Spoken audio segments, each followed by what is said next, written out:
அதிசயங்கள் நம் அருகில் இருக்கிறார்.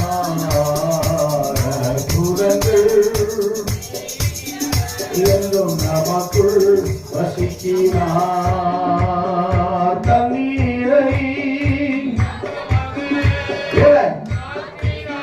அதிசயம் தண்ணீரை மாற்றினார். அதிசயம் வெறும் தண்ணீரை திராட்சை ரசமாய்